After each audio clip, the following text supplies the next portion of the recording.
Okay जी, हम कर रहे हैं कानून तलब, लॉ ऑफ डिमांड।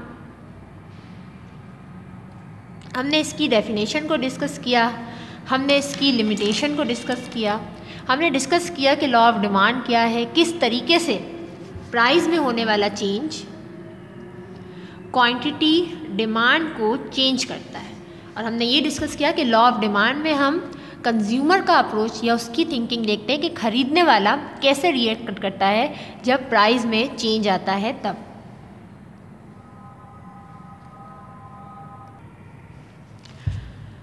यानी जब प्राइस में इजाफा होता है तो क्वांटिटी डिमांड में कमी आती है, और जब प्राइस में कमी आती है तो क्वांटिटी डिमांड में इजाफा होता है। ये लॉ ऑफ डिमांड हमने डिस्कस किया डिटेल से।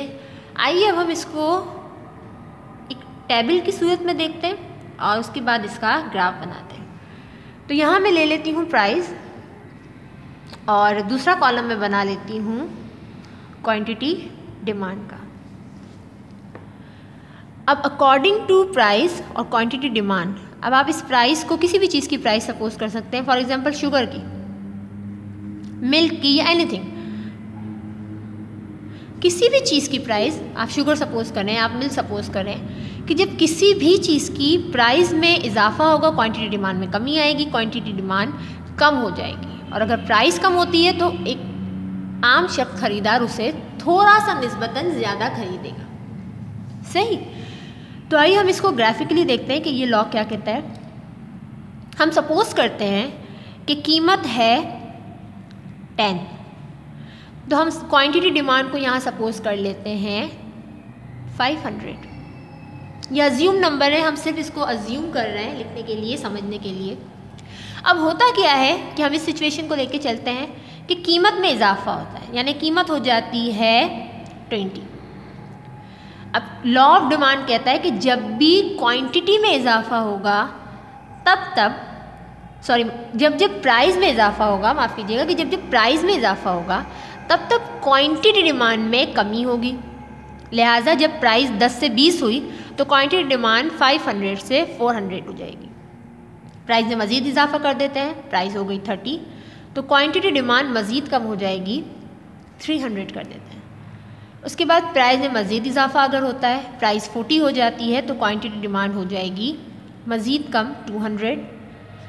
प्राइस में मज़ीद इजाफा होता है, प्राइस हो जाएगी 50, तो क्वांटिटी डिमांड में मज़ीद कमी आ जाएगी, क्वांटिटी डिमांड हो जाएगी 100। ये अज्यूम नंबर है। अब अगर मैं इस टेबल को टॉप से बॉटम की तरफ रीड करती हूँ, प्राइस 10 है, क्वांटिटी डिमांड 500 है, ये मुख्तलिफ क्वांटिटीज़ हैं। अब होता ये है कि प्राइस चेंज होती है, उसमें इजाफा हो जाता है, प्राइस 10 से 20 हो जाती है तो क्वांटिटी डिमांड कम हो जाएगी according to law of demand.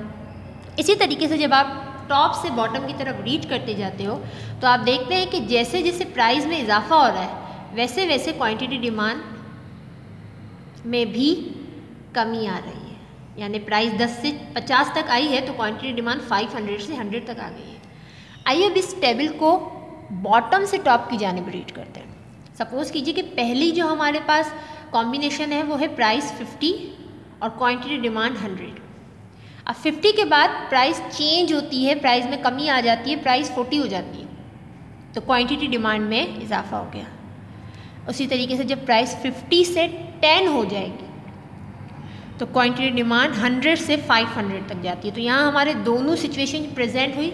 यहाँ हमने जब टेबल को रीड किया टॉप से बॉटम की जानिब तो प्राइस में इजाफा हो रहा है, क्वांटिटी डिमांड में कमी हो रही है, और जब हमने रीड किया बॉटम टू टॉप तो हमने देखा कि कीमत में कमी होने से क्वांटिटी डिमांड में इजाफा हो रहा है। आइए हम इसे ग्राफिकली बनाते हैं कि ग्राफिकली हम इस ग्राफ को किस तरीके से बनाते हैं। बेसिक स्ट्रक्चर जो हम हमेशा ड्रॉ करते हैं किसी भी ग्राफ के लिए, एक्स एक्सिस, वाई एक्सिस, ये है एक्स एक्सिस, ये है वाई एक्सिस, और ये है ओरिजिन 0 जहाँ से हमारी हर स्केल की शुरुआत होती है। सही। अब होगा ये कि यहाँ एक्स एक्सिस पर हम लेते हैं क्वांटिटी ऑफ डिमांड, यानी क्वांटिटी डिमांड को या मिकदार तलब को हम शो करते हैं एक्स एक्सिस पर, और वाई एक्सिस पर हम शो करते हैं कीमत को, यानी प्राइस को। जब हम इसकी स्केलिंग बनाएंगे तो कुछ पॉइंट्स का खास ख्याल रखेंगे। एक तो ये कि जब आप डिस्टेंस लेंगे, यानी मुख्तलिफ मैं क्वांटिटीज़ यहाँ बनाऊँगी, तो ज़ीरो से अगर मैं ये सोचूं कि मेरा पहला नंबर तो 500, तो मैं ज़ीरो के बाद 500 करती हूँ, फिर 400 करती हूँ, फिर तीसरा 300 300 करती हूँ, ये गलत है। स्केलिंग का मतलब क्या होगा? अगर आप स्केल को देखते हैं कभी भी, स्केल हमेशा ज़ीरो से शुरू होता है अगर, तो फिर 1 2 3 4 5 6 500 700 800 900 सो ऑन। स्केलिंग हमेशा छोटे नंबर से शुरू होगी और इंक्रीज़ होती जाएगी। यही काम हमारी ग्राफ की स्केलिंग में भी होता है कि जब आप इसके पॉइंट्स बनाएंगे और जो कि इक्वल होंगे, यानी अगर आप 1 सेंटीमीटर का डिस्टेंस छोड़ेंगे तो हमेशा 1 सेंटीमीटर का डिस्टेंस, 1 सेंटीमीटर 1 सेंटीमीटर 1 सेंटीमीटर, ठीक है, इक्वल डिस्टेंस लेंगे। और ज़ीरो के बाद जब आप क्वांटिटी डिमांड की स्केलिंग करेंगे तो सबसे पहले छोटा नंबर लेंगे जो कि है 100, फिर 200 है।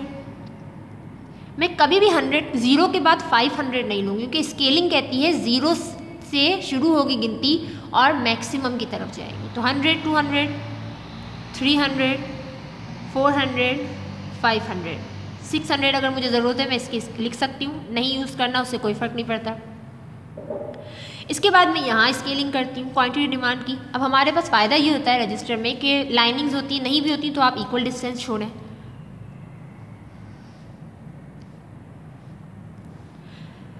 प्राइस बना लेती हूँ। प्राइस ज़ीरो है, अगेन मिनिमम से मैक्सिमम नंबर की तरफ जाएंगे, तो ज़ीरो के बाद 10 20 30 40 50 एंड 60 70 80 सो ऑन। ठीक है, अब आइए मैं कॉम्बिनेशन बनाती हूँ। कॉम्बिनेशन यानी मैं ये देखती हूँ कि जब कीमत 10 है तो क्वांटिटी डिमांड कितनी है। तो ये टेबल मुझे बताता है कि जब कीमत 10 है तो क्वांटिटी डिमांड है 500। ये रहा 10,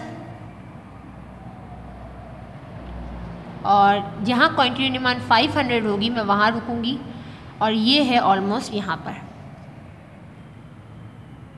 तो ये है पहला पॉइंट, यानी जब कीमत 10 है तो क्वांटिटी डिमांड है 500। उसके बाद कीमत है 20 और क्वांटिटी डिमांड है 400। तो ये रहा 20 और क्वांटिटी डिमांड है 400। सही।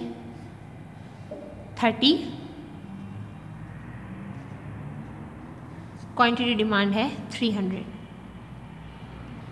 आप स्केल की मदद से इसे करेंगे तो और ज़्यादा परफेक्ट होगा, यानी आप स्केल रखेंगे 300 पर और इसका कॉम्बिनेशन बनाएंगे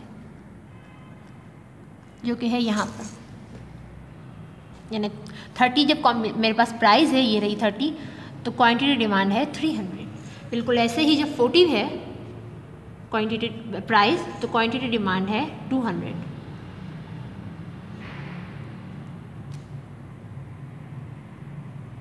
इन पॉइंट्स को हर हाल में हाईलाइट करूंगी मैं।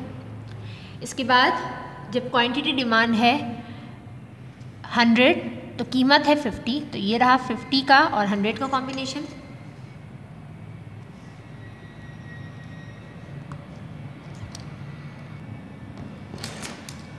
तो ये रहा 50 और 100 का कॉम्बिनेशन। इन पॉइंट्स को हाईलाइट रखिएगा क्योंकि इन पॉइंट्स को हमें जोड़ना है और इनको जोड़ के मुझे मिलेगा डिमांड का। अब आप चाहें तो आप इसे इस तरीके से ज्वाइन कीजिए, आप चाहें तो इसे पर रखिए अपना स्केल और इसके बाद इसको ज्वाइन कीजिए। तो आपका जो स्केलिंग से या किसी भी तरीके से जो कर्व आपको मिल जाएगा वो कर्व आपका कहलाएगा डिमांड कर्व। सही। तो इसको ज्वाइन कीजिए और आपके पास आ जाएगा डिमांड कर्व। आइए इसे ज्वाइन करते हैं।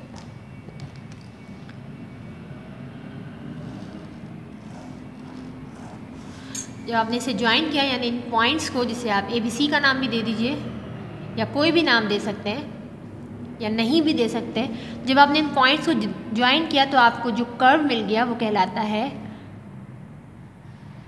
डिमांड कर्व या डिमांड लाइन। सही।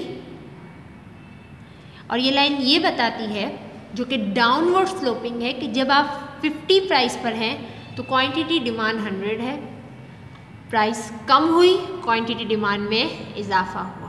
प्राइस मज़ीद कम हुई, क्वांटिटी डिमांड में मज़ीद इजाफा हुआ। इजाफे का मतलब है हम ज़ीरो से मैक्सिमम की तरफ जा रहे हैं और कीमत में नीचे आते जा रहे हैं। तो ये डिमांड कर्व डाउनवर्ड स्लोपिंग होता है, यानी ये नीचे की तरफ जाता है। इसकी शेप यूँ झुकी हुई नीचे की तरफ है, जो ये शो करता है कि प्राइस में जब जब इजाफा होगा तब तब क्वांटिटी डिमांड कम होगी और जैसे जैसे प्राइस कम होगी क्वांटिटी डिमांड बढ़ती चली जाएगी। तो ये है हमारा डिमांड कर्व, जो कि एक सारिफ का या एक खरीदने वाले की अप्रोच को शो करता है।